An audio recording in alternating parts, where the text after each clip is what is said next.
And we are back. Hello, everyone. It has been almost over a month, I think, since I did an episode. Had a nice little lovely social media break, cleared the head, focused on my acupuncture and my inner peace and my well-being and all that, whatever you want to fucking call it. It was a great reset. I needed some time off. I just focused on me. I didn't focus on the internet, likes, promoting, none of it. I needed that so bad. And I'm back, and I have a guest I'm super excited about. I know I have a lot of friends in the death metal world, and I've only had like really one guest that kind of flirts the death metal line. Well, I am promising this one that I have today. Not only will he deliver, we may or may not share the same name. Now, before I bring him on, just a reminder, I know I've been a little inactive. Please, follow the show. I got the socials right there on the screen. We're on Facebook. We're on Instagram. And obviously the Twitter, because who isn't on Twitter these days? You know what I mean? Please, follow on there. Subscribe to the show. This is a vlog, so it's primarily on YouTube.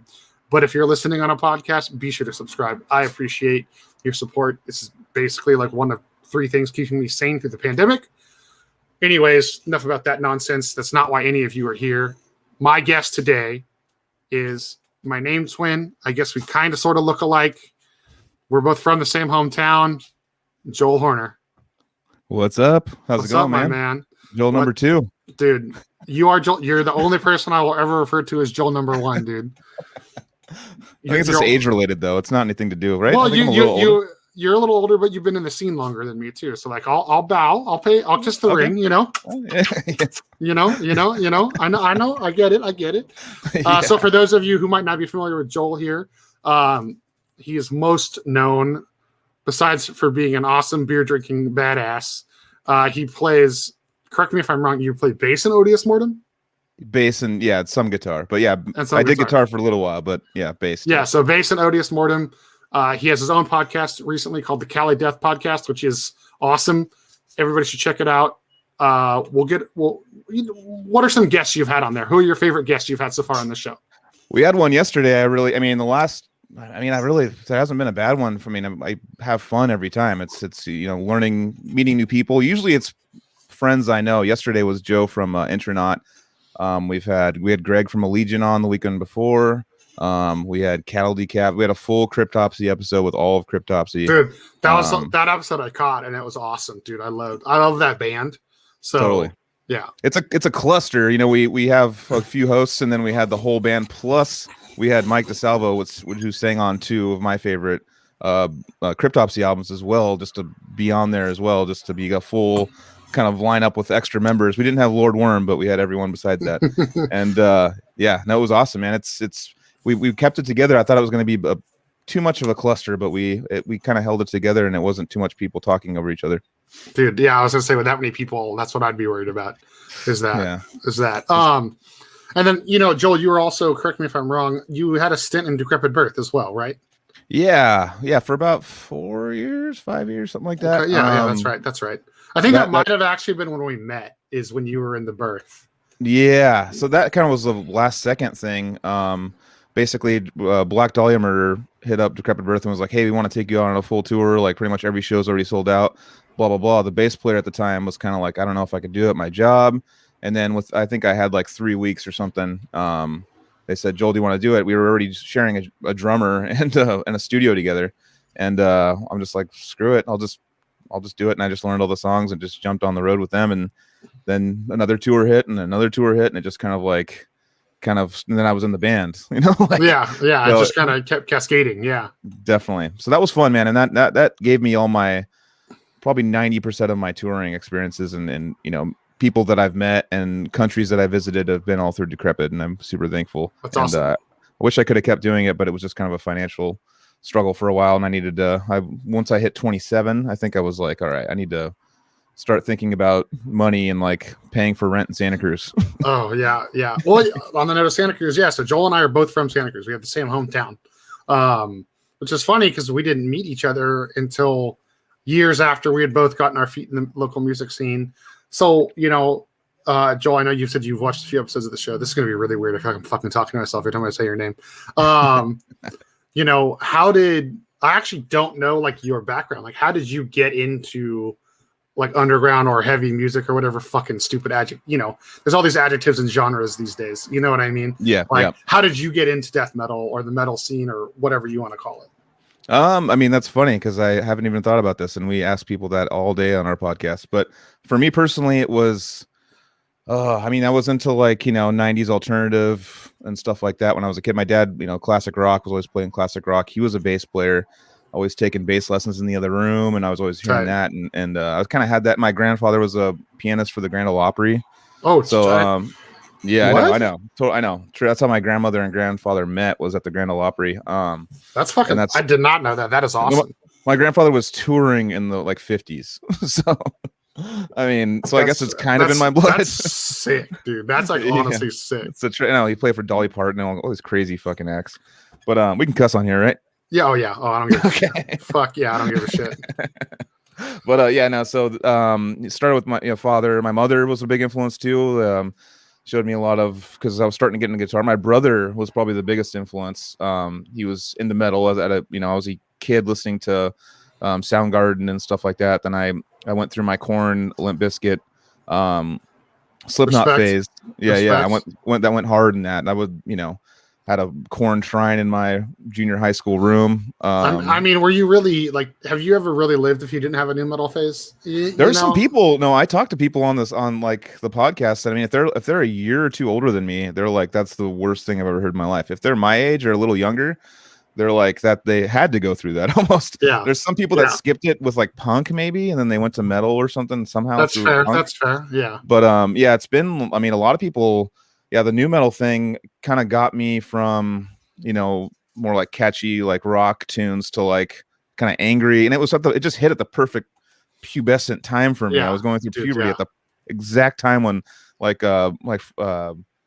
Life is Peachy was coming out and stuff like that. Like it was perfect timing for me, and it was at the heat of and then Follow the Leader came out, and the Significant Other, and all the Seven Dust and all the Spine Shanks and I was like Nothing Face and all that stuff. I was into all of that. All of it. Dude, yeah, and actually, this is something I haven't really even brought up. I actually used to run a little website when I was about 14, 15 years old called sickness.net, and it was a sickness spelled like the Slipknot, so SICNESS.net.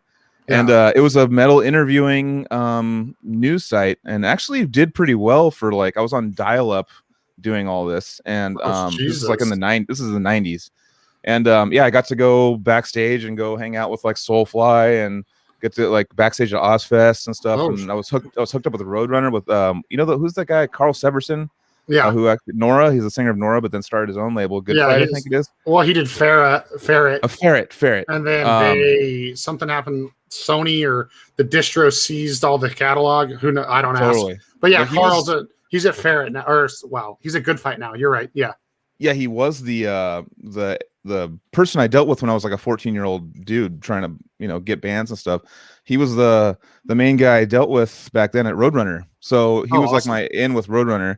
And I remember just asking him like, hey, what bands do you think are going to make it? And he was like, well, there's this brand new band called Killswitch Engage. I think they're going to start getting pretty big pretty soon. And I was like, okay, whatever. And then look at them now. I was like, it's a bunch of little funny stories. If I lied about my age, I told him I was 18. Yeah, so I was just this little kid with a recorder who would just go, record. Like I interviewed like Spine Shank, Soulfly. I want to say I did like Head PE, whatever you want to call them. Yeah. A bunch of like new metal bands and stuff I was into. And then that kind of, and I was on all the street teams and stuff, had all the, boxes of all the stuff to hand out all over the place. Yeah. And slowly that was in the middle of my progression into death metal. Got into Sepultura. Sepultura was like going from Slipknot, and went Slipknot to Sepultura, and then Sepultura then went to Pantera and Slayer. And then Pantera and Slayer went to like Cannibal Corpse, Deicide, Morbid Angel. And it was and back then the only reason why I even was listening to death metal was to shock my friends. It wasn't anything I liked really. I mean, I just thought it was crazy is all I thought. I didn't really think it was anything like worth listening to really. I just knew it was like scary and crazy, and I would show my friends like, check this stuff out, man. Like, what you think you're hard, check this stuff out. And it just kind of progressed from there. I ended up linking up with Taste of Blood. That was my first band, was Taste of Blood with Tommy and Derek, who went to the Faceless, and so that was my high school band. I We did did a not battle. know that you were in that band originally. I mean, I helped start it. It was me, Tommy, Garrett, and Martin and Derek. But yeah, we started in high school just to kind of play the battle of the bands. I was kind of going more down a death metal route, and I wasn't really I wasn't really contributing. We were doing like Poison the Well covers, and we had a couple of our own songs, and we won the battle of the bands at Aptos High, and this is like 2001 or 2. Oh, it's And right. that's when like our vice principal that everyone hated, like tried to break up the mosh pit and got like punched in the head. And like, so we kind of became like, at the end of my high school career, I was kind of a little, like, we became a little bit of a legend. Like, cause That's tight. we got That's like, tight. everyone got the Mr. Goldencrans. Sorry, I said his name, but everyone hated him. And he was like, no moshing. And they were like handing out these gloves. If you had these gloves on, that means you had to mosh. That was the rule that we like didn't tell anyone, and just turned this, and they unplugged us after 2 songs, and we got like, first place, and took all the money and bought, pot and beer. But Tight. but yeah, so it started with that. That was my first band experience, because I knew I liked to play guitar, and I was just from by watching my brother and listening to my dad, and I went to learned a couple Slayer songs, and then friends were like, "Oh, we have a drummer now. You want to play along with him?" I'm like, "I guess. I guess that's the next progression." But yeah, so that's pretty much how it started, and then from there, I started jamming with Carrie Gear. And then Carrie Gear and I we couldn't find a drummer to do our thing. And then I met up with the Odious camp. They were looking for a bass player. They had not really had one. And they tried me out, and I got it. And that was like 2004. And they were already established by then. Yeah. Yeah. They had a demo out. I think their first album was coming out. Already was just recorded like a month after I met up with them. And then I met up, the first album was done, and I was like, this is super awesome. These guys are amazing, and I love the music, and it's super challenging. And they just, after one practice, they put me on their website going like, this is our new bass player. And I'm like, holy crap. Like I'm signed to Unique Leader now. Like all the bands. That's so sick. I know. I was like, I'm going to play with my favorite bands now. Like all this crazy stuff. It just happened so quickly. And then yeah, the Decrepit joined Decrepit and kind of got deaf in one ear and lost a bunch of money. And no, I feel like that's the sum of every tour story. Like, because I toured with, I started with Arsonist, worked with a bunch of other bands and them over the years. And it was like, everyone was always like, dude, like, how was that? I was like, short of like waking up in a new city every day and getting to see and experience and eat awesome things. Mm-hmm. I was like, it was fucking shot. Like, I don't walk right. I have one knee bigger than the other because I dropped the guitar cab on a knee when my knee was bent loading a stage. Like, I was like, it probably took years off my life. Like, Arsonist and I were in 2 van flips. Like, I almost died twice. Jesus. Rest in peace, Patty, my boy. Yeah. You know what I mean? I gave Patty bass lessons right before he passed. He was coming to me for bass lessons all the time, and yeah, I remember that. He was paying me in marijuana. I miss that guy though. Man. Nothing about that. Awesome. Nothing about that admission surprises me in the slightest, dude. No, I love that guy. That guy. That was super sad, man. He would call me that. Yeah, the night. Anyways, but yeah, that was a tough loss for me, man. That was dude. That was close to home, and yeah, we were starting to get to the point where we were hanging out like every other day, kind of thing. We were just like newly found friends. Mm-hmm, mm-hmm. That dude was just such a ray of sunshine. Like, there's definitely some things, him and I didn't agree on like a business aspect, but like that, I loved him because that never affected our friendship. Yeah. Like he didn't agree with like the way I was being, like some of the ways, when you're young trying to be a promoter for the first time, you don't know anything. No one's there to help you. You know what I mean?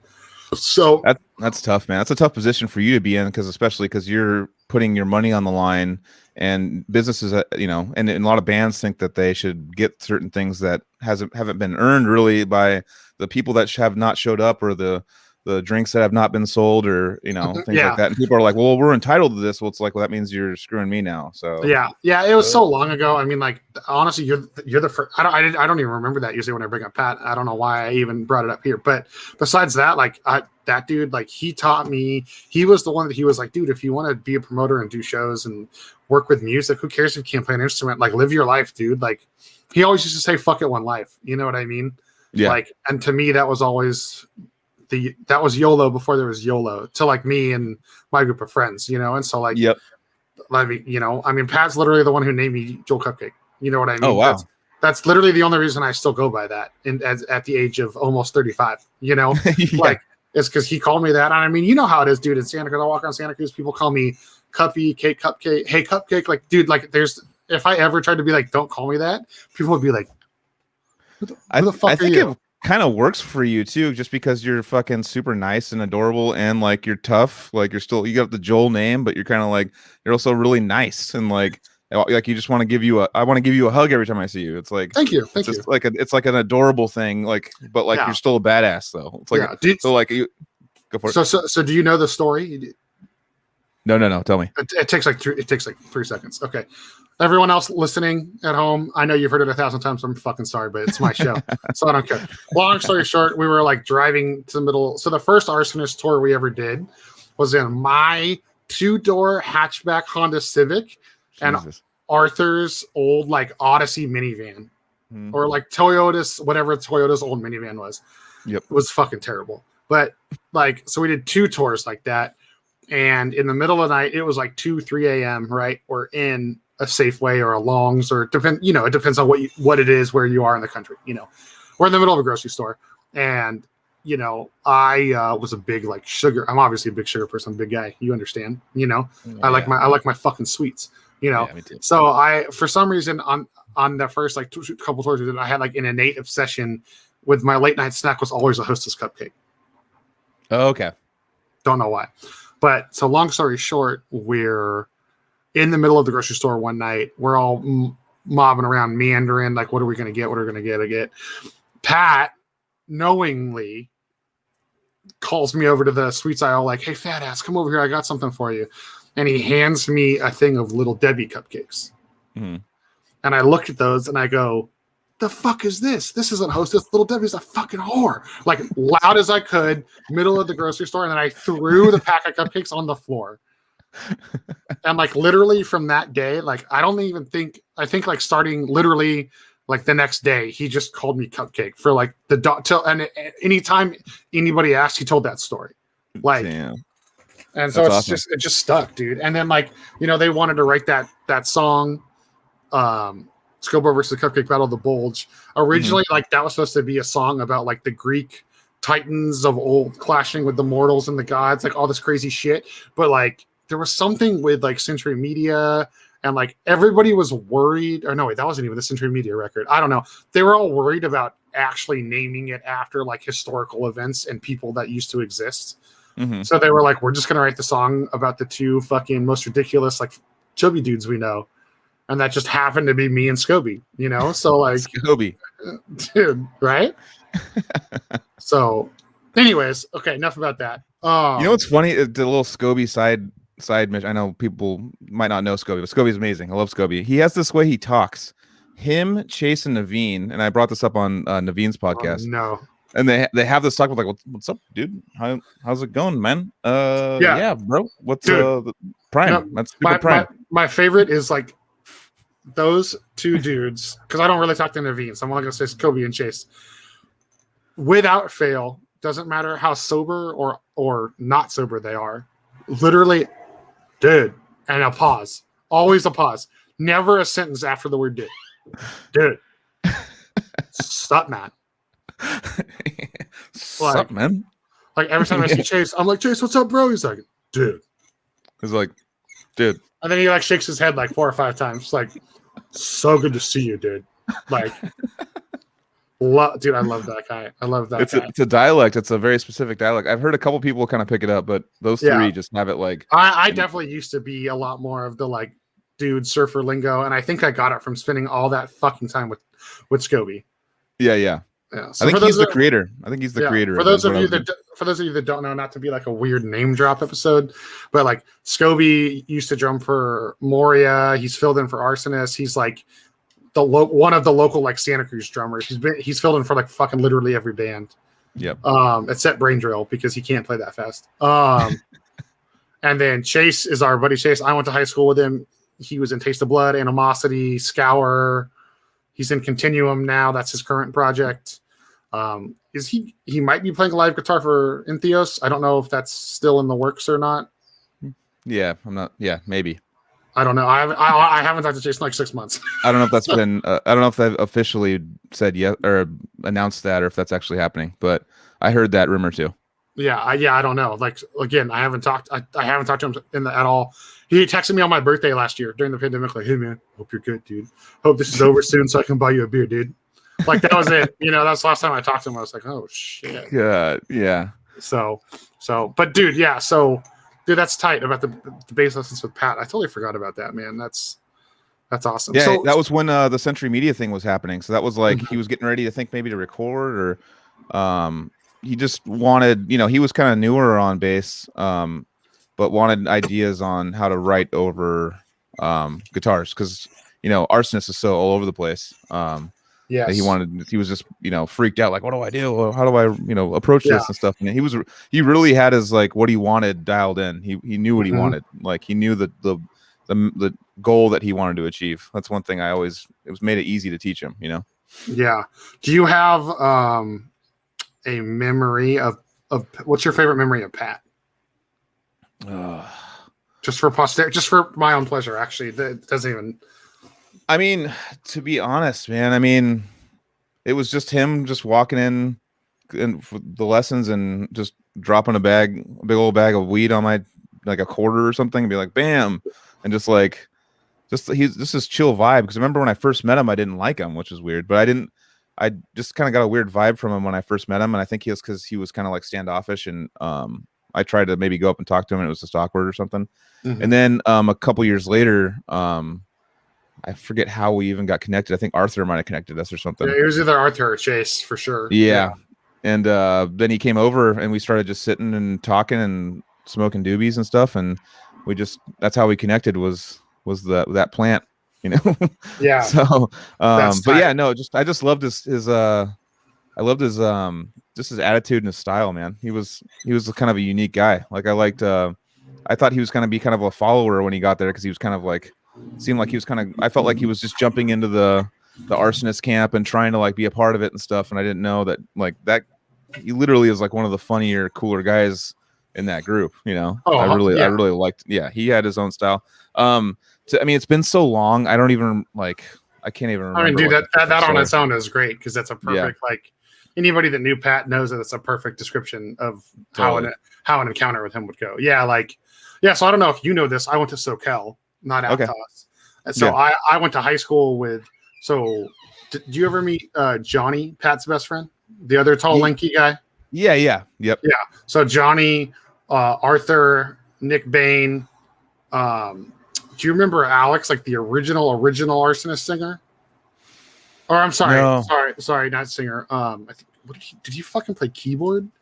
The dude, he always wore the fingerless gloves. I don't know, dude. That band's had we literally added it up. That band's had like 23 members, dude. Yeah, like, I only really know Remy, Arthur, Pat, Garen.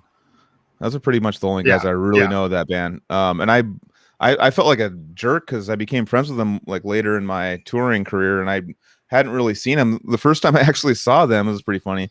First time I actually saw Arsonist was we played the New England Metal and Hardcore Festival together, and I ran into him in the parking lot, and I'm like, what the fuck? Like, Santa Cruz, what's going on? And we just, partied a bunch, and they're like, we're going on, blah, blah. And I watched him there for the first time. I watched him in New England for the first time, and there's Santa Cruz, lived down the street from me, and I felt like a jerk. Dude, it happens, man. It happens.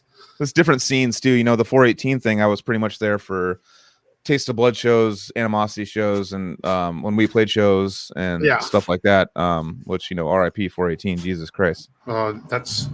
I don't even know if I want to talk about that on this episode, dude. Boardwalk too just got in. I know, dude. Yeah, and then we lost. That's a big one. And we lost Slims last year too. So Slims was supposedly already on its way out. That's what I heard. That it was going to be sold. It just kind of expedited with the. The article I read was that they basically were like, we haven't been able to afford this on like earnestly, and we've been thinking about it. And the pandemic was basically just kind of like the straw that broke the camel's back. You know what I mean? Definitely. So, but 418 and. The business of the 418 is still open. They're just in a different building. But and a couple of people told me that, and I'm like, dude, it's the building is the memories, dude. Yeah. There's a reason the last show we did there was I think Nick did a show in 2016, and that was maybe the last show there. Mm-hmm. Because they were so centered on there being a dance, hall. That's right. And so they just got over like, every time I had a metalcore show, somebody broke one of the fucking mirrors on the wall, and just stuff like that. I respect it. Like they had a business to run too. That was their community center, and they let us in there for years. Yeah. So it was basically closed 4 years ago. Then we want to make it a little easier for us. Yeah, I mean, it's one of those things where it's like been around, and like we could use it on like Sundays, and like I think it was like Wednesdays. Spencer would know better than me. You know what I mean? Yeah. But like the option was still there, and like that place really helped fill the void, especially after the Vets Hall shut down. Totally.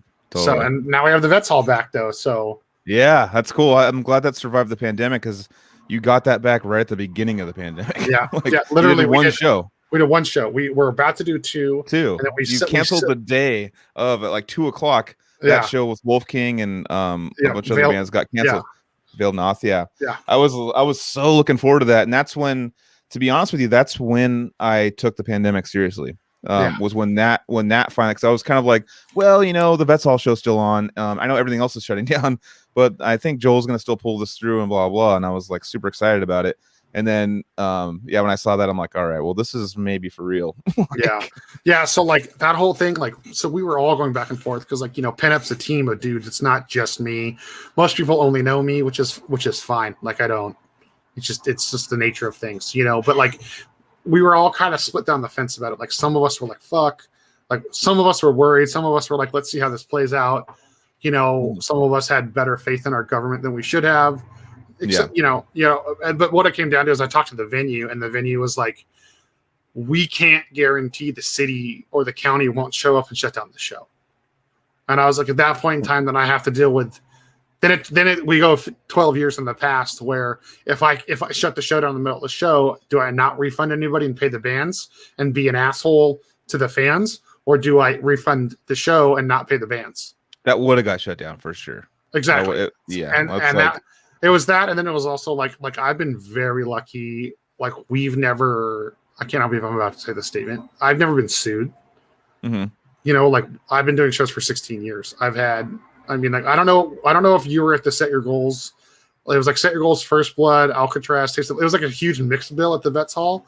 Somebody stage dove during one of the metal bands on this girl that was there to see Set Your Goals, and she was like, 5'6", and like she was looking up, and when the person jumped on her head literally went like flat, and then she just fucking blacked out. Like before she literally like blacked out on someone from the impact of the stage dive. Damn. And like we had to call. That was the only time I've ever called the cops on my own show.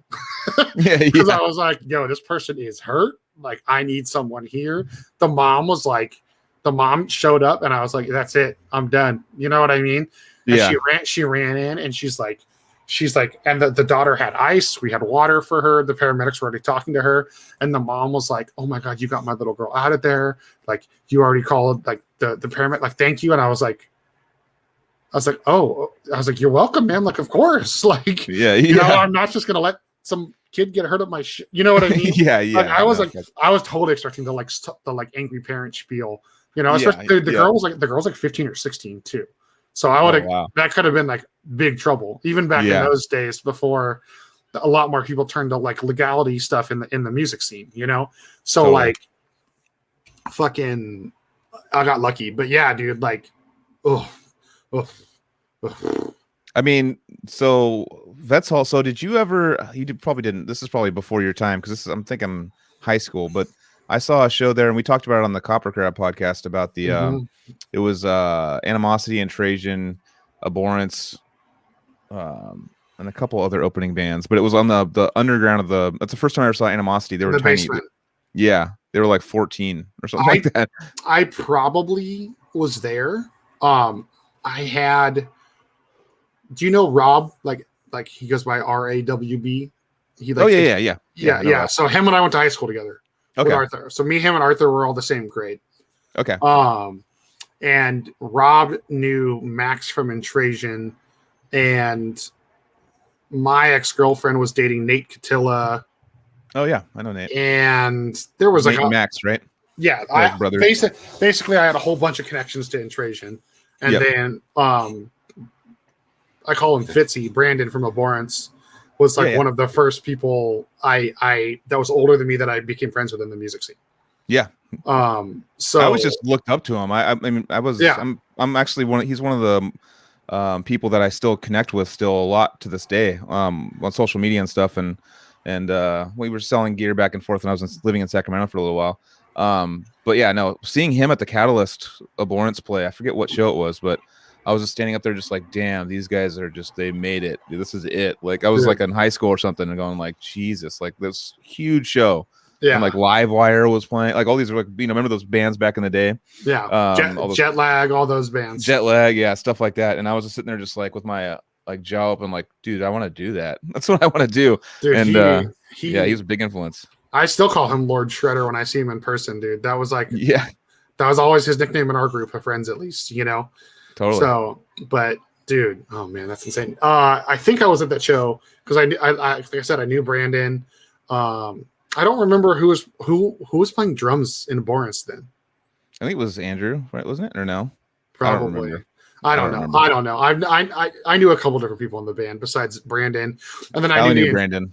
Oh, okay, yeah, and then I knew the Intrasian dudes, and like we had, like I said, intersecting circles. I was probably at that show. Like, I'm trying to remember. I know my first Vets Hall show was Abhorrence open for Bane in the basement. I saw that too. And I had never seen that. So I had never seen a hardcore band live before that. Yeah. So I got into hardcore like really late. So I don't know if you know that about me. Like that was literally the last. Like it was like I was like a ska punk kid. Punk got me into like, you know, Nerve Agents, like the crossover punk. Yep. And then instead of going metalcore, I went goth. So I went like Nine Inch Nails, V&V Nation. I had a weird like techno crossover. I was friends with all like the nerdy audio video nerds in high school, you know? Yeah. And then that kind of brought me to nu metal, and then nu metal brought me and then I heard Through the Eyes of the Dead and Red Chord. And then after that it was like, and Poison the Well. After I heard those three bands, I was like, oh, I'm over here now. So Poison the Well was one of those bands for me too. It was I was in the nu metal thing still, kind of getting out into death metal a little bit, but hardcore, I didn't even know what hardcore was when I heard Poison the Well. It was when Opposite of December came out, and I was like listening to it because all the Taste of Blood guys, you know, we were all hanging out all the time, and they were like, "This is the new thing," blah blah. And I didn't breakdowns. I just was like, "Damn, that's heavy." It just reminded me of Chaos ID from Sepultura. Like it reminded me of Sepultura. Okay. So it's like Sepultura really has a lot of breakdowns, but they're not breakdowns because they're a metal band kind of thing. You know what I mean? They weren't considered like the breakdowns that we can know today. Yeah. But a lot of those bands like Poison the Well would take that, add like a melodic vibe to it, and then like use the breakdown as like a heavy thing. So you get your heaviness out of it, and you're like your cute stuff out of it too. Your like emotional stuff out of it. And it's still heavy. So I remember hearing the mix of that being like being obsessed with that album. And I could still play on guitar like half that album on guitar. like burned in my brain. Opposite was so sick. I always get shamed for this, but Tear from the Red that's my album by them. I can't argue that. I would say that's a better album, actually. I would say Opposite has the nostalgia, even though the something Distance Makes the Heart Grow Fonder, that 4-song demo with a different singer that was before Opposite. I love that. It's super good. It's super catchy. Yeah. It's got like, it's super heavy, catchy. You know, has all the like, I don't know, the talking parts, you know, the build up talking Poison the Well stuff. But no, Tear from the Wet, when that came out, Tear from the Red came out, I was like, and I actually listened to that, like it's in my rotation in my like playlist still to this day. Like and then Rise remastered it a couple years ago. Okay. I didn't even know that. So if you go on, I think it might be iTunes where it's like weird. Like it was remastered and they did it as both. So it was Opposite and Tear. They remastered both at the same time. Yeah. But it's like kind of weird because it was like online and then there was like some issues with like who really owned the rights. So it got moved. Okay. Or dude, I don't know. Either way, it doesn't really matter. You can find a remaster of both records online. Awesome. Did you go see them in LA play Opposite all the way through? I missed that show. I couldn't get tickets, dude. Yeah, Derek Smooth D, Faceless Taste of Blood guy. me and him were like planning on it. He got the tickets, and I was like, I'm gonna maybe buy some StubHubs, and then just totally forgot about it. I really wanted to go see that, but I might actually go to Psycho Fest in Vegas. I think they're doing that again there. So I'm more than likely going to that. Okay. And we should meet up. Oh, dude, of course. Yeah, I'm going with if I'm going with like Dan DeFonts and Stefan and Maurizio. Yeah, I don't really know Dan. We've people just tell me. I mean, I watched this podcast for sure. It was funny actually. Quick story, 30-second story. I was listening to the Archaic Dan DeFont's episode because we had just done an a podcast on our podcast, and I was like, I want to listen to Jared. Oh, Jared's one of my best friends. They literally just texted me right now to come over for a barbecue. I'm not even kidding you. Yeah, for tomorrow. So basically I was driving, and I don't know if you know the Furniture Dome. It's like this old house that we used to have where like Decrepit used to practice there, Animosity practice there, or like Braindrill practice there. Like, I know what it is, but I don't know. Yeah. That's it. Yeah. So I remember I was driving back from home, taking the back roads on Soquel, and I was like, it was traffic time, and I was listening to that podcast, and as I'm passing, it's all, I live in this place, we call it the Furniture Dome, and I'm at the Furniture Dome when they say the Furniture Dome, and then they're like, do you know Joel Horner? And I'm like, what this is the weirdest thing. I'm like in front of the Furniture Dome while they're talking about the Furniture Dome, and then they're talking about you. Yeah. I'm like, what the fuck? So look, that actually stuck with me. But yeah, no, that's I know he's a pretty well-known promoter, right? Or a booking agent. Yeah, he's a booking agent. Yeah. They go. So their company is called Continental Touring, and their actually company meetup every year is at Psycho. So okay. Oh fuck yeah. He's gonna go anyways. It's like so crazy. Like he used to be this kid from New York that booked metalcore bands, and me, I'm Mr. Metalcore. You know that about me. Totally. And so we've been working together for years, and it's I had him on the show I've had him on the show 3 times. I've been on his show a bunch. That it's so funny because if you work with him and you see him in his when he's high stressed kind of freaking out moments, and me, we don't make any sense. But some reason we just pushed way past the promoter agent relationship. Yeah. And I mean, he's also the agent for 2 of my bands. He books Wolfgang. Okay. Who you're familiar with. Yeah. And then I have a band that's on Prosthetic. I don't know if you checked them out yet. They're called Summoning the Lich. No, I haven't heard of them. You would love it. It's like Black Dahlia, but it's awesome. Written by dudes that play D&D. So all the shit's just epic, stoner nerd metal pretty much, but they riff the whole time. It's just shreds. Hell yeah. So I'm sure Carrie, my friend Carrie Gear would love that. That's right up his alley. Those 2 things. You guys should check it out and let me know what you think. But he books both of them for me. Oh, awesome. And so and it's nice. We're able to have the manager agent relationship, the promoter agent relationship, and we're still really good friends. You have such a different perspective of what, because you guys are a band too, pretty much with the bands. It's a version of a band, so kind of in the background that's making everything happen. But it's a different underworld of things I don't really know. I just know, about get there, get your whatever your money for food, drink tickets. Do we have the bottles there? Cool. Do I get paid at the end of the night? And then when things go bad, that's when you hear those stories about, that's pretty much all we really deal with. I mean, you were someone that actually, I think the day I met you was from Chase. Chase brought me, I was a broke, 22-year-old kid or something, 23-year-old. And, I didn't have money to get into the show was sold out at 418. And Chase was all, no, just come with me. Just drag me to you. And was this is my good friend Joel. Can he get in? You're yeah, totally, fucking let him in. Blah. You're super chill. But you were in fucking the tour or the band promoter mode, we're just blah, blah, in full force. So it was just hey, what's up, Bill? How's it going? Blah, blah, blah. Okay, bye. But I could see it's kind of it's kind of being in a band, what you do. It's high stress. It's more on the financial side. I mean, bands obviously have financial stress too. I'm not saying that.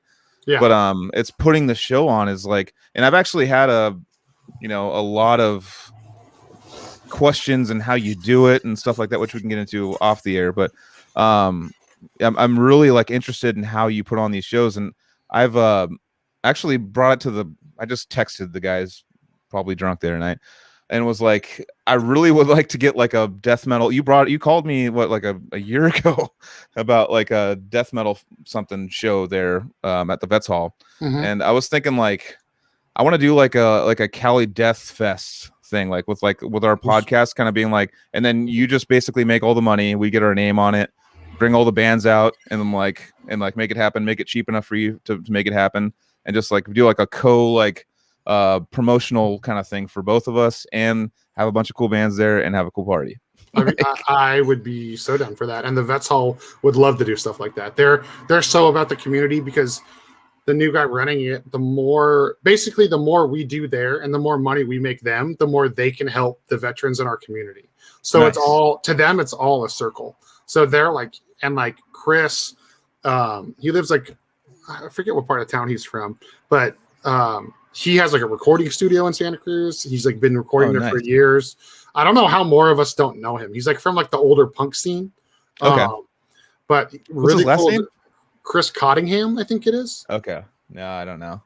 Yeah, I never met him, and Nick Bain didn't know who he was either. So that tells you something. Yeah. Okay, let me rephrase that. Spencer didn't know who he was. Okay, got it. So, yeah. but the dude, like, he took over, and then he's like, dude, he went. So when he took over the Vets Hall, and a couple of us reached out to him about shows, he went online and he like researched the Vets Hall's history, and he found those old videos of Poison the Whale playing in the basement, Abhorrence. But like every time I brought up a show, he's like, oh yeah, like I saw like really shitty like 90s footage of that on YouTube. And so the dude, like, he gets it, man. It's so nice to work with someone from a venue where I don't have to explain like, hey, there might be this weird shit going on in the pit, or hey, like if all these dudes rip off their shirts and look like they're going to fight each other, that's normal. Like I need you to not freak out. Like I hate having to have that conversation with venue owners, you know? Yep. Or the worst is like they bring in their security, and then I have to tell the security like, don't kick anybody out unless I tell you. And they're like, did you say I don't know how to do my job? And I'm like, dude, like, can you not be a macho? Like, don't like, like I'm paying your bills tonight. Like, I'm just saying, like, things go on a little differently here sometimes. You know? So you expect most people to know what moshing is, though, and you know, the dancing thing's probably new for a lot of people that aren't used to that. Yes, that's true. Those shows, because they're just straight throwing punches at each other. I'm sure, like that's definitely a bouncer's nightmare. They're just like, what the fuck's going on? Yes. Oh yes. Those shows usually, when we used to. Luckily, the 418 was kind of a lawless wasteland and let us do whatever the fuck we wanted. Yeah. You know what I mean? Like, we would police each other, but when I've done other venues where they make me hire security, I'm basically like, listen, if I grab somebody, just throw them the fuck out. I was like, but if you don't see like me, this guy, or this guy grab somebody, unless you see a situation not working itself out, don't touch anybody. Just chill. Like, I'll take the rap. It won't be on you. Like, I've had to do that to so many security guards. And then, like, I remember, like, oh, God, we used to do shows at that San Jose skate place. I don't know if you remember that roller skating rink in San Jose. Decrepit played there once, but I don't know if it was when you were in the band. Maybe. I don't remember. Yeah, it was a long time ago. But I was in New Mexico visiting my parents, and Terror was playing. Mm-hmm. And I forget what happened, but basically, like, the head of security was one of those dudes where I always had to remind him, like, hey, you're not in charge. Like, yes, you run the security guards, but it's not your show. You know what I mean? Like, he was one of those. Like, I kind of had to keep getting it in his fucking head. Yeah. And I don't remember what happened. My roommate texted me from the show, and he's like, yo, I just stage dove off the popcorn machine at the snack bar. And then I landed on a bunch of girls. The girls are not mad, but your security dude's trying to kick me out. And Scott Vogel, that's the guy who sings for Terror, he's like, picked up a chair and threw it at him and told him to get the fuck out of his show. Oh, and I'm not even in the state when this is happening, Joel. And I was just like, God. I had to deal with so much shit the next day, like the venue owner and then the security, like everybody. And like my business partner at the time was like, you guys okayed us booking Terror at a roller skating rink? Like, what did you think was going to happen? Like, yeah. I know that's not conducive to mellowness. Yeah, exactly. So yeah, but yeah, dude, Vets Hall's back. I'm stoked. I know you're stoked. A lot of us old heads are stoked. I guess totally.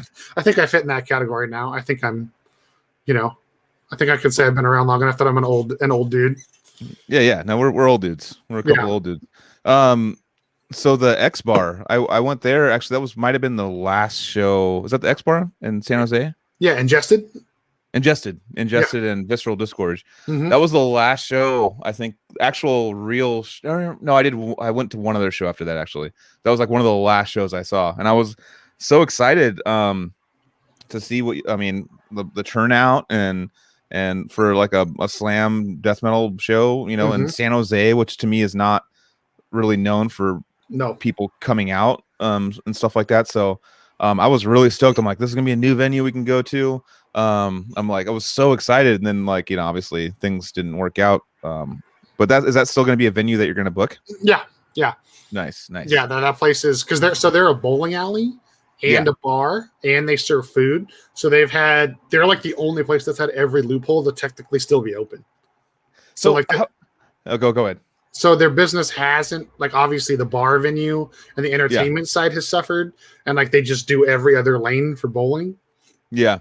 It's a bunch of drunk metalheads or metalcore kids wanting to bowl after or something like that. Dude, you'd actually brings money in. You'd actually be surprised at how many times I book a show there and the bands show up early and they're like, "Can we bowl for free before we play?" And I'm like, and it's always like the bands. It like for Terror's never played the X Bar, but it's like a band like that you wouldn't expect, like a bunch of just fucking tough, grown ass, old ass like dudes in like a metal or hardcore band. They're like, "Yo, what's up with the free bowling?" Something about bowling is just a widely accessible kind of like social tool. I don't. It's something about it that. There's something about how you bowl and how you walk back after you throw the strike, and there's like a big like song and dance to it. It's kind of fun. It's just like no one's really that. I mean, there's that one guy that's good, and you're like, "Fuck this guy," but that's usually me. But you're bowling like 280 and shit. I have my own bowling ball, dude. Dude, I want to get good at bowling, but it's just one of those things I've never. Every time I go and I'll have one good game and I'll be like, fuck yeah, I could do this. Dude, this is the shit. And then I'll have like a 80 the next game and I'll be like, all right, well, I'm gonna go. Like, I hate bowling. This is stupid. I am terrible now because I thrashed my wrist a couple of years ago and it just like has never been the same. And it's the hand I bowl with, so it's like it's annoying. So generally I'm like, I'll play you 2 games and that's it. And they're like, why? And I'm like, because at the 3rd game I'm missing everything, dude. Yeah. They're like, what's the point? We need to beat you. Yeah, exactly. But yeah. So X Bar's still around. Have you been to Cornerstone yet in Berkeley? Did you go for Death Fest at all? Bay Area Death Fest? No, I missed it. I was thinking, dude, Cornerstone is sick. You will love that place. That's where we're doing. Dan won't care. Who fucking Defonce won't get mad. That's where we're doing Devastation on the Nation. He's okay, like nice. He has is it Septic Flesh is headlining? No. Who is it? Rotting Christ. Oh, that's for 2022, right? Yeah. I think I saw that. Yeah. So it's going to be there. The first day of the tour is actually in Berkeley. Nice. So, and I'll be there. You know what? You should come because Dan will actually be there. So you can meet him. Yeah. Dan's flying out. He's going to spend a couple days with me and the GF because we're all friends. So I was thinking about hitting him up for like a little pod swap. You know, dude. I was actually going to say you should be on this show. I think you guys would actually get along really well. I know both of you well enough to say that. And like, he's a lot more death metal centric than me, anyways. You know, so definitely. Like, I think it'd be great for your pod and both ways. I'll connect you guys after this when we're done. That'd be awesome. That'd be super cool. Nice. It'll be nice and easy. Yeah. Super cool. I mean, I'm kind of newer. I'm not newer to the pod game because I don't know if you remember we used to do with Riley and Carrie. We did the Rayla cast. It was I don't want to say I did maybe 3 episodes out of like the 10 or 15 they had. But I was becoming like kind of a regular guest, and that was like so much fun, and it was so new and stuff. And it seems like with all the podcasts like jumping up and stuff, I really do appreciate, because I was kind of like, okay, when they asked me to do the Cali Death podcast, I was like, well, I think the market's a little flooded. Like, I don't think people are going to want to really watch it unless we have like a real good niche or something to really get people in. But it's become like one of my highlights of my week now. Like, it's like I get to, it's basically, how I describe it is it's basically a green room where I get to talk to Cryptopsy, Yeah. like, or Cattle Decapitation, or all these cool bands we've had, like all these like bands that I've always looked up to, or my friends. A lot of my friends are on there, and it's just like, let's, instead of like drunk dialing on FaceTime, let's get on this and just like make it like recording and be like a little professional about it. I'm that guy. Me too. I'm the drunk FaceTime friend, just so you know. Hey, feel free, man. You got my number. Sick. Perfect. Wait, actually, I don't think I do. Really? Oh, I did change my number twice in the last 3 or 4 years. So when we get off the phone, so I have this problem where every time I update my iPhone, every time I get a new iPhone, I lose a third of my contacts. So weird. like, if I noticed that too. So I have your number, but I think it's from like 8 years ago. Yeah, it's the old one for sure. We'll update that when we're done here. That's not that ain't no thing. But yeah, my phone number is 831-2. I'm just kidding. 831-69-69-69-69. Yeah. But dude, so Cornerstone, it used to be a pool hall. It was a 2-story pool hall. So they ripped out the second story. So the room holds 500 people. Okay, so let's preface that. So it's a little smaller than the Vets Hall overall, but it has an upstairs balcony that goes all the way around, and the green rooms are at the end of the balconies upstairs. Oh wow! So there's 3 green rooms, and 2 of them look down on the stage, it's loud, but it's still a tight environment for like the partying and the hangs. Yeah, and then there's another green room, next to the stage that's actually inside. Nice. Nice. But so. Because it was a pool hall, it has the big old, like almost like an airplane hangar ceiling, so it's well ventilated. It never gets too hot. The room's only, well, I guess technically now it's like 2.5, 3 years old, but brand new sound system. When they opened, they went over the top with the sound and lights, but then it's connected to a restaurant. So they brew their own beers. They have 50 something beers on tap, as well as a full liquor bar and a full kitchen. And the food is nice. Like, I love when we do shows at Cornerstone because I literally don't have to leave the venue. I can get whatever I want to eat and drink there. I have they have a big office area as well. So if I need to like dip out and do work for 20 minutes, I can be undisturbed. Yeah. You know what I mean? So it's literally perfect. The sound is excellent. And then there's a bar. There's also a bar in the room where the bands play. So you don't even have to leave the live room to go get a drink if you want. Yeah, that's awesome, man. Everything about it is perfect. They even have the box office windows outside on the street, so there's no like clogging getting in and out. Dude, it's very well thought out. Like, that's very cool. That's cool. Yeah. I'm glad you're getting your venues, especially in the time of so many venues closing. It's very cool that that you still have your venues at least. I mean, I was worried about because you called me up, super excited about the Vets Hall, like freaking out. I was freaking out too. You got me like super excited, and then I was like, shit, we're going to lose that probably. Like I was, out of everything. Luckily, the Vets Hall is kind of like a different kind of organization where it's not going to take a hit like a venue will. Well, they're a nonprofit. So they're interesting because they've been protected because they count as an art institution. But then they're also, the VA takes care of them, the Veterans Association. But then they're also controlled. They're a nonprofit controlled by the county. So like, they've been able to stay open and still offer services to veterans. And a lot of people don't know this, but like part of the reason we couldn't do shows there for so long is because the shows were so frequent and the building was getting disrespected. Like they do like blood pressure and like they do legitimate medical stuff in the top story for vets, like 2 days a week. Like vets can come and get free basic healthcare checkups and services there. So very cool. You can't have the place fucking thrashed and tagged up and like all this shit. You know what I mean? Yeah. Like it was actually that place holds so much respect. Like, there's always shitheads at shows. This. We all know this, right? Yeah. Do you remember I did Despised Icon, Plasma Rifle, Carnifex, Neuraxis there? I don't think I went to that. That sounds like something I should have gone to. Maybe you were on tour with Decrepit. I don't know. Well, it was like 9 years ago now. Okay. So we did that show there, and right before the show started, the dude from the venue comes out and is like, "Hey, someone tagged the bathroom, and it's pretty bad, and I have the stuff to clean it off, but it's going to take a minute." And he's like, "But you have a sold out show. Like, I can't have this going on all night. So like, who did it?" So I literally had to get a wireless microphone and go to the line. And I was like, listen, here's the deal.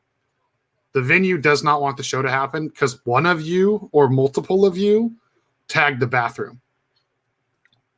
I was like, I talked to the venue. I was like, this is your chance. If you come up right now and tell me you did it, I will give you the stuff to go clean it off. And I will not let the venue call the police on you. I was like, the venue has agreed to not call the cops on you if you go in and clean it, and then the show can start. I was like, but I cannot let any of you in the show until we figure this out. I was like, I'm sorry. I was like, but it's their house, it's their rules, and this is not just our space. This space supports the punk community, the hardcore community, the metalcore community, the veterans community. They were doing. You remember back in the day, every day of the week something was going on at the Vets Hall from every walk of life. You know what I mean? Yeah. Yep. And so I was like, this is not just our community space. They've let us here. And the dude came up and was like, I did it. And his friend came up and was like, I was the other person. And I was like, honestly, I was like, I'm not going to yell at you guys. I appreciate you manning up. I was like, you both should know better. And I know you know better.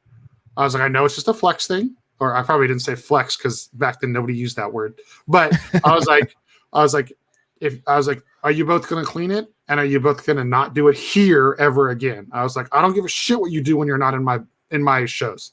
And they were like, yes. And I was like, we're good. They're not going to call the cops. I've made you that promise. Go clean, and we can let everybody in. And like people were actually applauding the fact.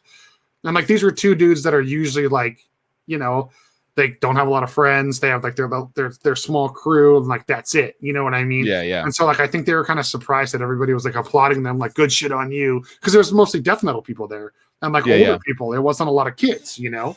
It takes balls to stand up and say something. You did something like that. Like I would probably, if I did something stupid like that when I was a kid, I'd probably like freeze under pressure and not man up.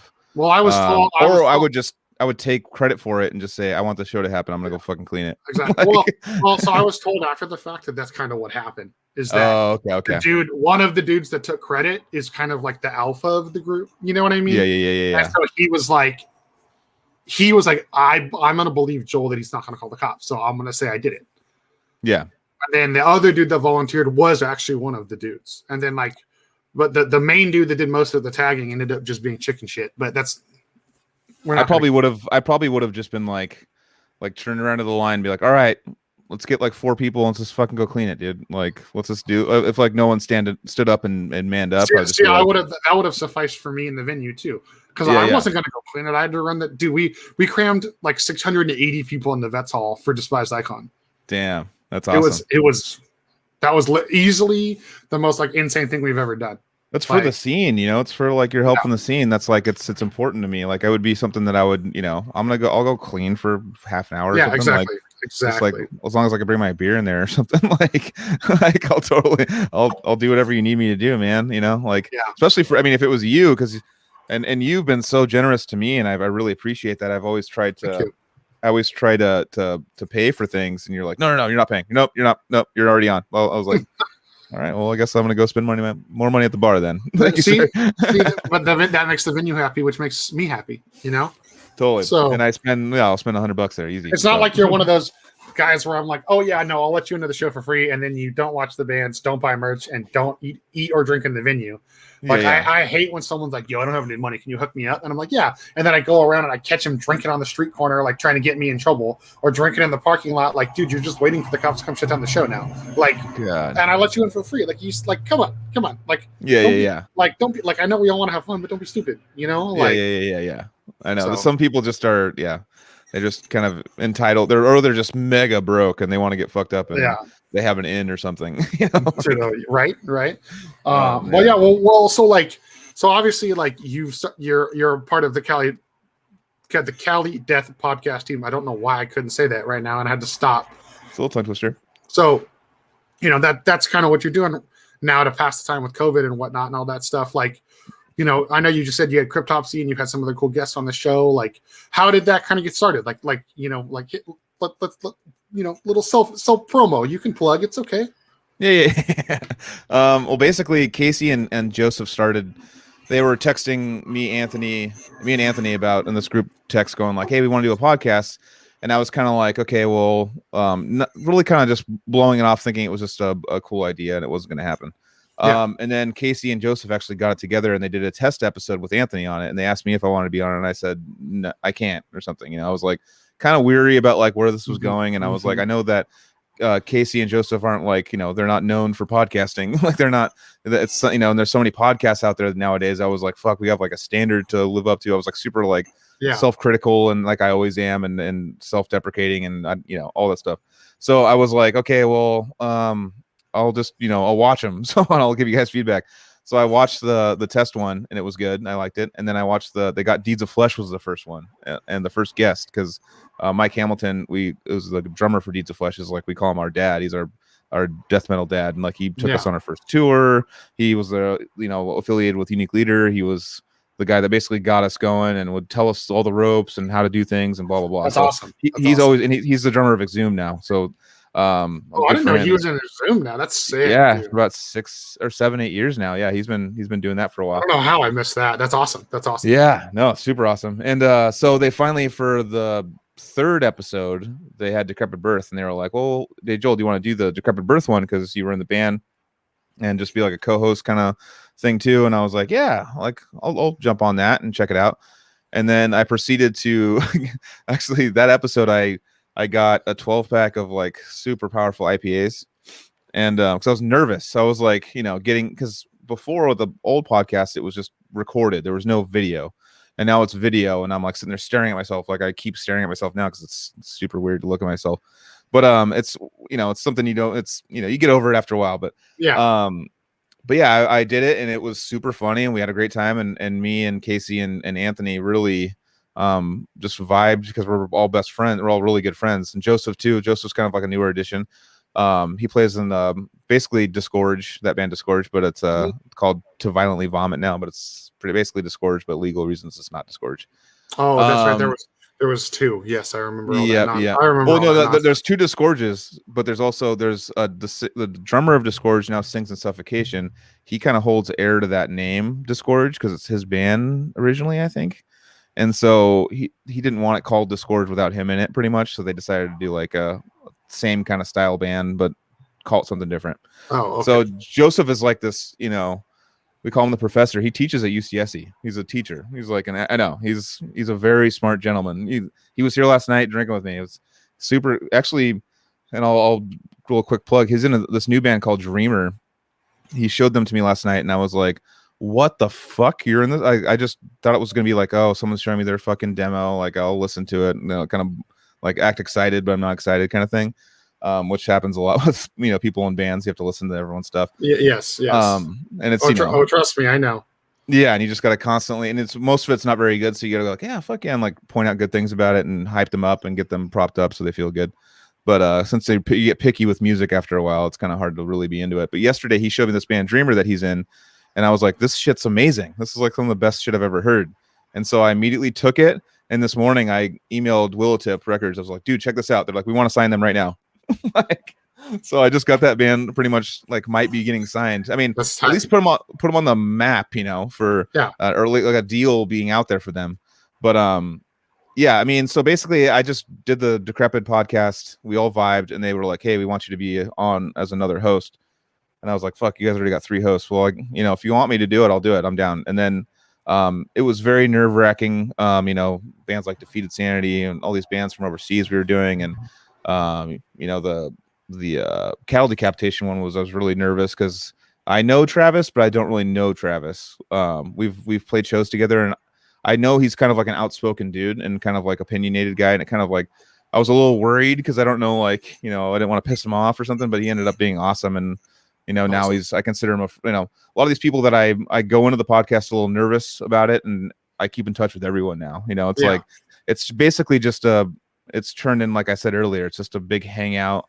Me and Anthony end up just getting drunk at the end, and then we're slurring our ending, and then that's pretty much how it ends. But we're getting more and more comfortable with it, and we're getting more and more. And the cool thing about the cool thing about the drinking is that it just allows us to we'll just ask questions that people won't ask, and we'll get stuff out of people that they don't talk about in public, or get like stories out of people that people have never heard. And Mm-hmm. that's the most rewarding thing about it, is like when we Awesome. get that like kind of Howard Stern type like story out of someone where we're like, damn, okay, well, I've never heard that one, and that's like pretty important. Like, what's it? We got my favorite was that I can think of was Travis talking about when he was a little kid, and someone, his parents, they had a cow, and then the cow one day cornered the mom, and then like it was a big scary thing where like the cow was, it was like a bull like trying to like corner the mom and like kill the mom or something, hit Travis's mom. And so the next day he just hears bang, and then he looks and he sees the on a truck is the bull's name was Brian. They gave it like a human name, and he was just sitting there with his tongue sticking out like this. And that's how, like, you notice when Travis sings now, he does all the tongue stuff. And I'm like, that's exactly where you fucking got that from. I mean, he uses it as an actual tool to adjust the vocals and stuff and make different tones and stuff. But it totally is like he even put it together. He's like, I guess that's maybe why I even started that. I don't even know. Like a subliminal thing almost. Yeah. Totally. Like stories like that. It's just been fun, man. And it's, it's a reason pandemic wise it's basically me pretending like I'm in a fucking show, like, and hanging out with my friends. It's just an excuse. It's like we're hanging out at a show. That's how the show, like, it started as me. It was literally like 15-minute episodes.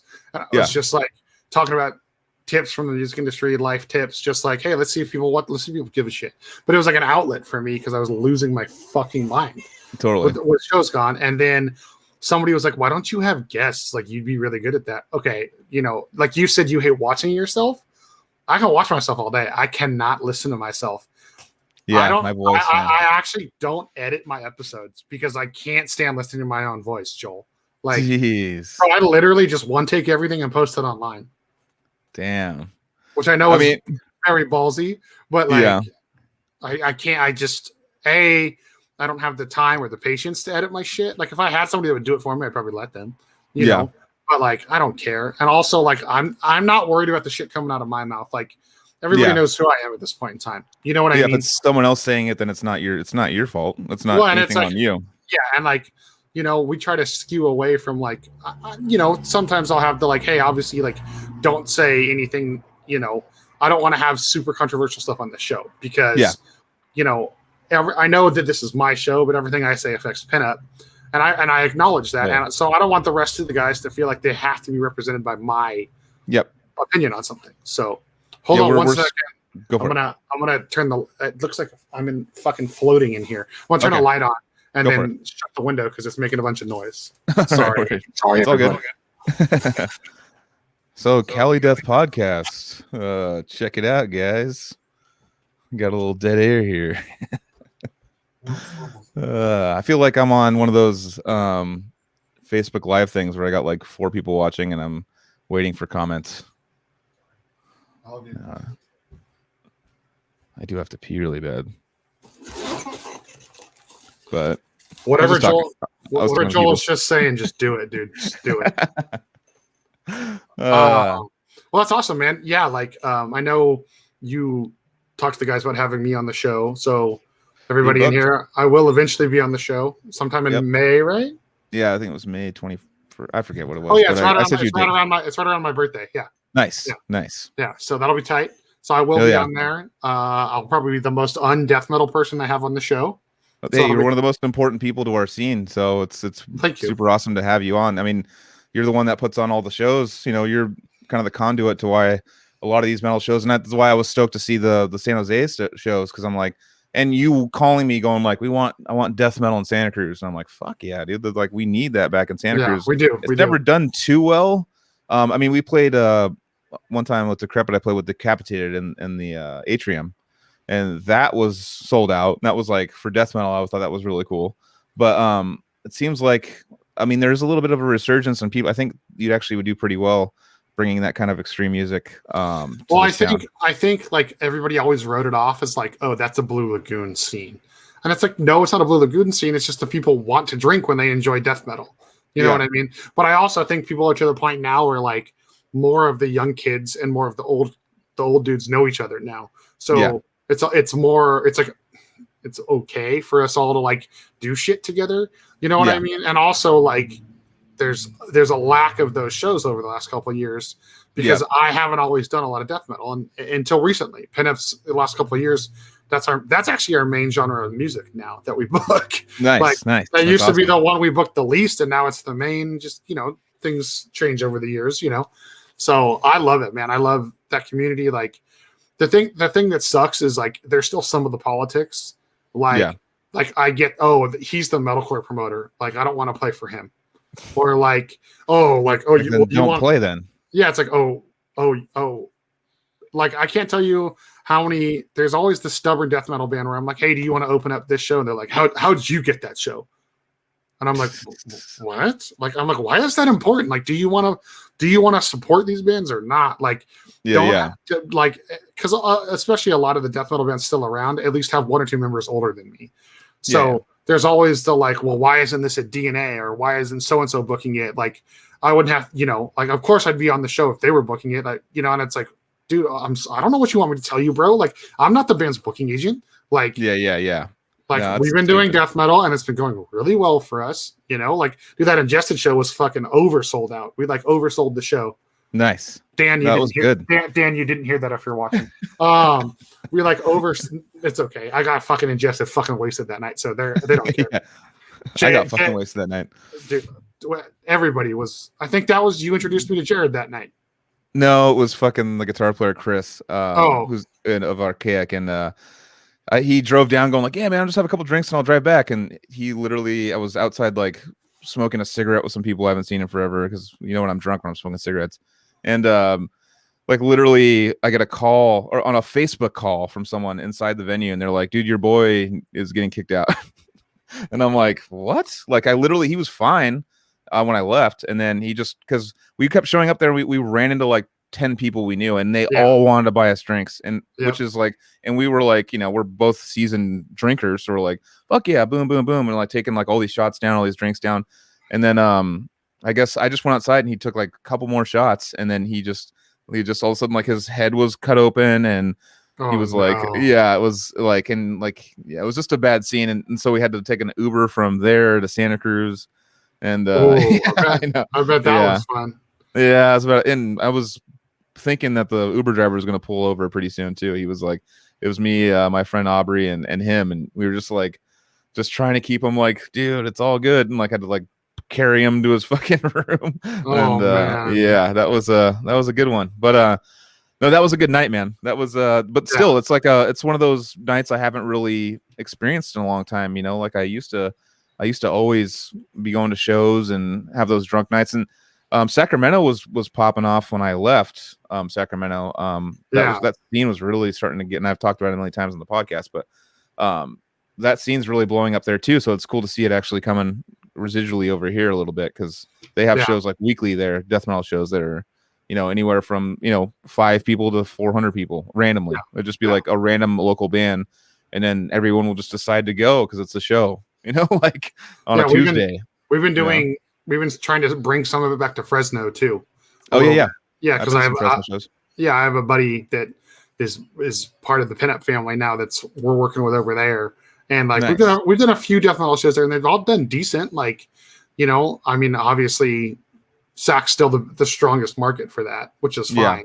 Like I'm okay with that. And then we do some stuff. Surprisingly, dude, we do some shit up in Petaluma at the Phoenix. Oh yeah, I played there. That goes. The death metal stuff is fucking like that. If you want a good like older school feeling show, like even the young kids, like everybody, it just has because you're in a fucking old theater that's turned into a skate park. You know what I mean? Like it just has those fucking just grimy, just fucking metal vibes, dude. I love it, dude. I just totally. So we've done some sick shit there. We are trying to work on a few things there coming up as well. But fuck yeah. Yeah, that's awesome, man. But dude, fucking holy shit, man. We talked about so much stuff. Yeah, thanks for having me, man. I do have to meet some friends over at Chili's pretty soon. Okay, well, you're not free. We have a few things. We have to do before you can go. All right. I do have to pee really bad. You can go pee. I can go pee. Yeah, okay. Yeah. Take your time. I'm just gonna pee right here. Okay, do it. No. You're on camera. No, just kidding. All right, I'll be right back. All right. Yeah, everybody, thanks for tuning in. I've been meaning to have Joel on the show for a while. Like we said, we've known each other on and off for a long time, become real close last couple of years. Like, good dude. Odious Mortem fucking rips. If you've never checked out his band, holy shit, check them out. Like, I'll ask him when he comes back if there's new stuff in the works. But Odious rips, dude, and he's a good dude. The band's full of good dudes, so check them out. I know he already plugged it when I was turning the light on and shutting the window, but the Cali Death podcast, that's them. It's on Apple, and I think they have a YouTube channel. You can follow Joel on Facebook and shit. All his links will be in the description of the video at the bottom. So I'll have all that shit listed there for you guys if you want to find him and all his links and all his madness. So, yeah, it's good to be back, everybody. I appreciate everyone taking the time to check out this episode. People that have been listening to the old episodes, people listening to my health update videos, it's just me. I lost a lot of like the creative passion with the just me episodes. Also, I'm very like self-conscious, especially with the Bell's palsy right now. So I appreciate that, everyone. Yeah, it's just been a good time all the way around. I'm relaxed and recharged, and this is my first episode back. So I hope you're enjoying it. I know Joel's enjoying it. There he is. Yes, sir. There he is. Okay, so I have like a few exit questions for every guest, so you have to answer them. But before I ask you those exit questions, I got to ask you, is there new Odious Mortem music coming anytime soon? Yes. Okay. We have a full album written that happened in the pandemic. Actually brought it out of Casey. Sorry, I just ran up the stairs. Casey basically, we have a bunch of like a riff kind of vault of a bunch of riffs that we've come up with over the years. Like there's riffs that we're using from 12, 13 years ago.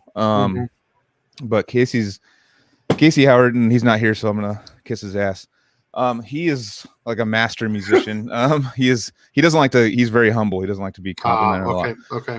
But and I try to a lot on the podcast, and I see him just going like, he doesn't like it.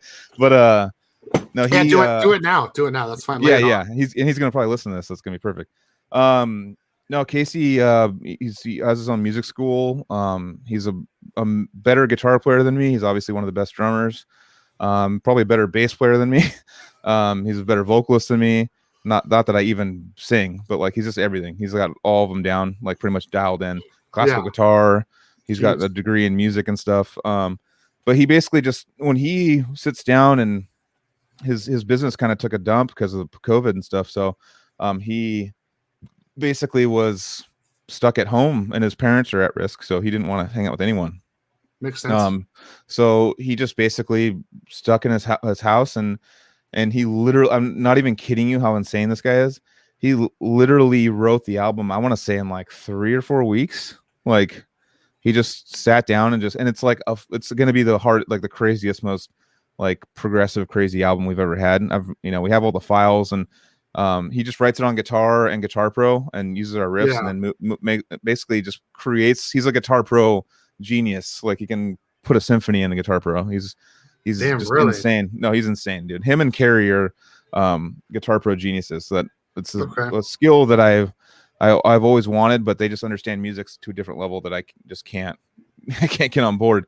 But yeah, he just churned out a full album's ready to go, man. We got like 10 songs, and they're all our best songs probably. Like, and that's they're just awesome. So we're negotiating. We have a record deal coming in the mail pretty soon. I'm pretty much in charge of all the management and record deal stuff. So I basically just got a bunch of people that were down, a bunch of labels, and I basically just took the best deal money wise, just because our last album suffered a little bit because we had an engineer that was in charge of everything kind of passed away in the middle of it. He passed away in the middle of it, and one of our great friends. It was really hard, and we gave him most of our money, and we basically, which like I've said on other podcasts and stuff, that like that was we're not gonna be like, give the money back. It's like we love him and we love his family, and we wanted them to have the money. So it's like we gotta think outside the box here, guys, and we just bought some basic recording equipment,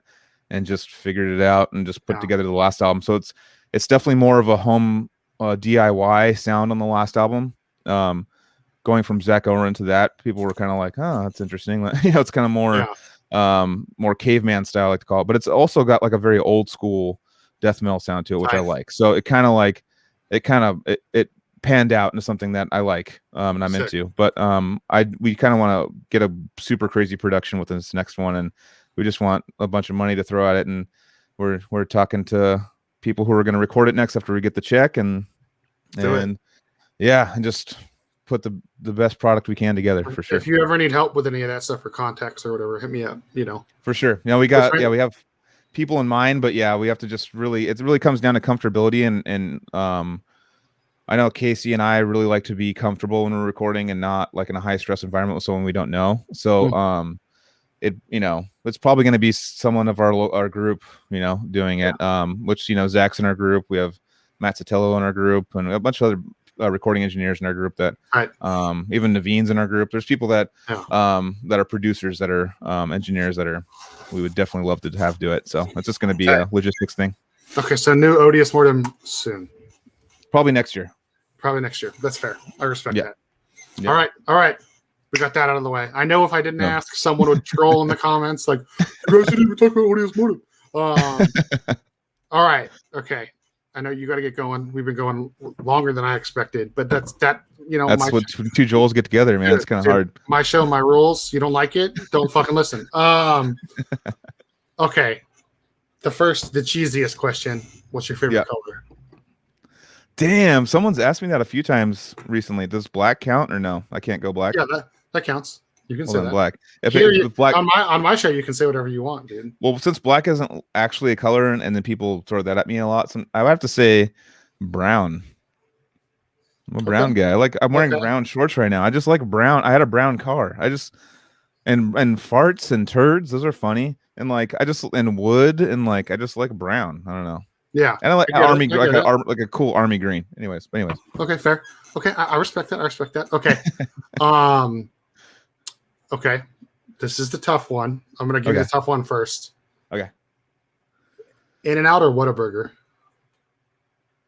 Oh fuck. I'm just gonna say Whataburger, just because I've had In-N-Out so many times, and I only got Whataburger on tour. So I respect because if it was for if I only had each one of them once and I had to choose, probably In-N-Out. In-N-Out does hold a special place from going to the Bay Area for drunken shows and coming back to Santa Cruz. Exactly. Which side note, they built an In-N-Out in Monterey, right? And they still don't have an In-N-Out in fucking Santa Cruz. Well, so actually, quick little side note, my dad back in the 90s, and I think it was mid 90s, him and some rich people that he were friends with, he basically went to the In-N-Out office to get In-N-Out in Santa Cruz. He was like, what does it take to get a fucking In-N-Out here? And they're like, basically no, because there's no billboard. They want a billboard, and they want an off freeway entrance or off freeway billboard thing. They want a big advertisement, and you need and this is in the 90s, they wanted over $1 million to even sit in the same room with them and talk about it. So but they got that, at least that information out of it. I mean, the billboard thing, I think, was the main thing that ixnayed Santa Cruz, because we don't have billboards. We have the one coming over 17, and that's all. Yeah, that's it. Yeah, I think I know somebody, because I used to live in Scotts Valley. I know someone tried to put one where the Hilton is, but In-N-Out literally said, we want that exact spot, and Hilton had already signed the lease for the okay. And so they were like, yeah, because you can see it from the freeway. Yeah, that would make sense. That, and then I know that the guy who owns the property that all the Burger Kings and half the McDonald's in Santa Cruz sit on, he sits on city council. So I know he was trying to ixnay it, because obviously his business is going to get hurt if there's an In-N-Out. Yeah. So yeah. But that was also early 2000s when I heard all this shit. So who knows now? But okay. All right. Awesome. What is favorite food, period, and favorite food that you can't get here that you can only get on tour? Favorite food, period. That's a tough one, man. Fuck. I guess I'm just gonna go Mexican food, just for my stoner roots. I don't really smoke. I don't smoke pot anymore, but back in the day, just nothing better than a super burrito when you're freshly stoned. And I remember And I live next to, actually still kind of live next to the Taqueria Los Gordos in Aptos. And when that first opened, outside of high school, I was just calling. I 688-9191. I was calling that like every day, just like boom, like have my stuff ready, boom, pick up. And I gained like I think 40 pounds in like a year just going there. I was going there daily almost. Yeah, that they're in Snow White. But yeah, man, it's a hard one. Probably I'll keep it Mexican. Every time Trina and I are in Santa Cruz, we have to get a milkshake. Yep. From there, dude, those chocolate malts are just so good. Their fries changed, which kind of bummed me out because the fries were my favorite. Actually, they were my favorite fries in Santa Cruz, and then they changed owners and it's a different style now. But they still have the good, just traditional shitty corn dog. Yeah. I love it. Like there's just I love that move. There's just something about that kind of corn dog. Like I don't want a fancy corn dog. I want the one that you can't tell if it was in an air fryer or a microwave. That's the one I want. Yeah, no, I'm the same way. Sick. Okay, sick. All right, favorite food that you can only get on tour. Oh. Or like it can be a restaurant or a chain or whatever. Probably the best food I've ever had. I mean, you can get it here, but there's between two things. So there's Poutine over in Montreal, which with the gravy, with cheese curds and fries. That is up there. With it's kind of a delicacy that you just always get and had like 9,000 calories and you'd be drunk and add to the pile. That's the best hangover. Or like if you want to not be hungover, you eat the biggest thing of poutine you can, and you'll feel like shit in the morning, but it won't be from being hungover. It'll just be because you have like a baby. Much diarrhea. Yeah. And then probably the overall best food that I've ever had, I guess because of location, it would be just like a legit Philly cheesesteak from either Gino's or Pat's or just even hole in the wall places. There's you go talk to the locals in Philly and they're just like, fuck Gino's and Pat's, go to blah blah blahs, and then you go to blah blah blahs, and it's like fucking amazing. And we've even had Bill and I one time were at a gas station and we were just like, they were selling Phillies at this gas station. We're like, let's just fucking try it. We were like on this like Philly tasting mission, like we want to taste every Philly we could. And this gas station, like in the middle of Florida or something, like had the best one we've ever had. So, did you want to know what's crazy about that? I lived in New Mexico for a couple of years. You might remember that. I think the funny thing that you haven't connected is that I was born in Albuquerque, New Mexico. I did not know that. That's hilarious. Okay, so I lived in Las Cruces for a couple of years. That's when my folks retired. I had to move out there and help my dad with some health stuff. They have a chain literally called Santa Fe Grill. Okay, and they only exist inside gas stations. Okay.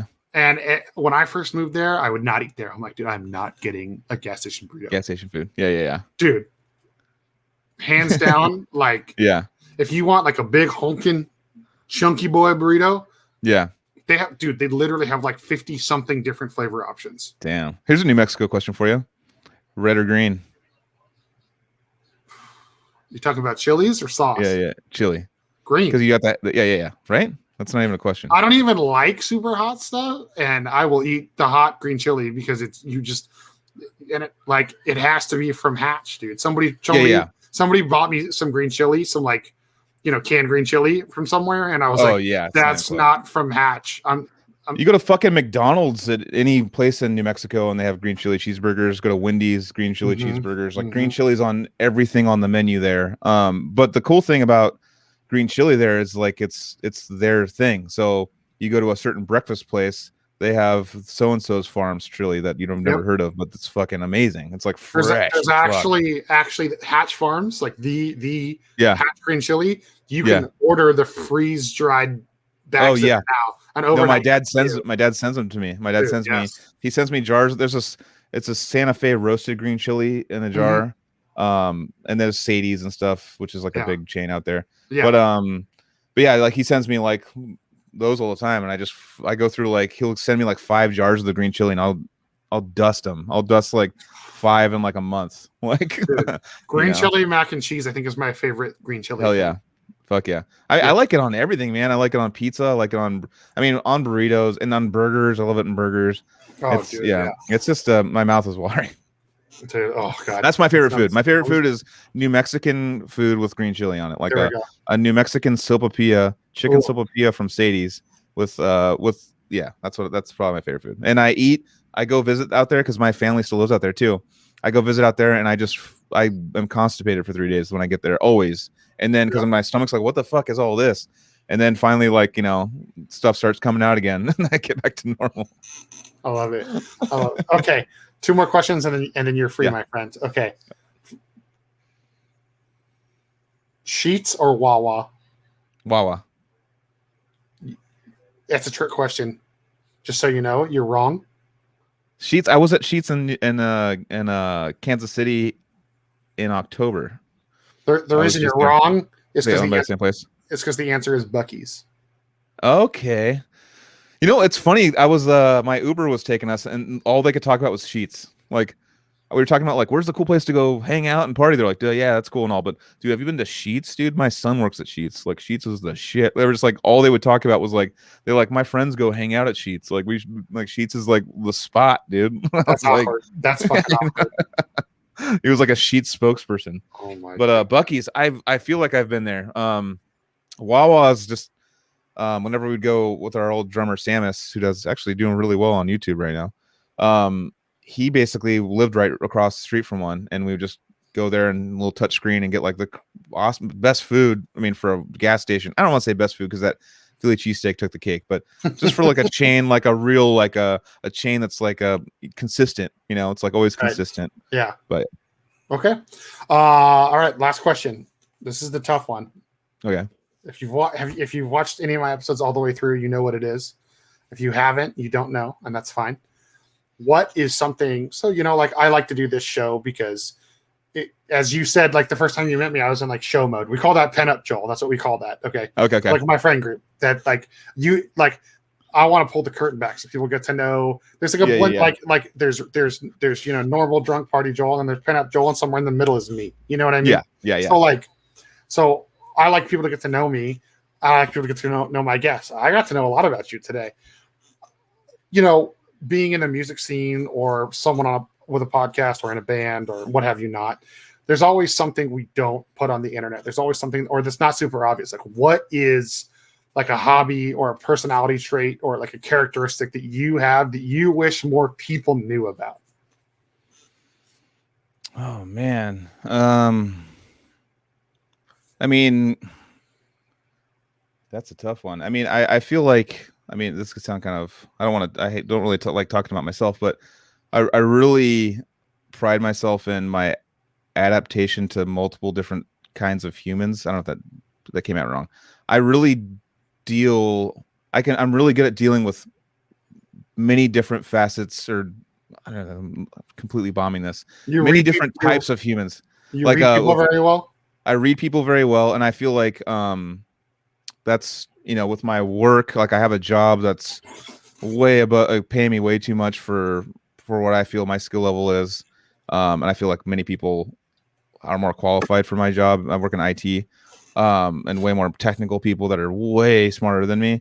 But I feel like just my humor and adaptation has kind of gotten me the where I'm at and why I'm so in with this place.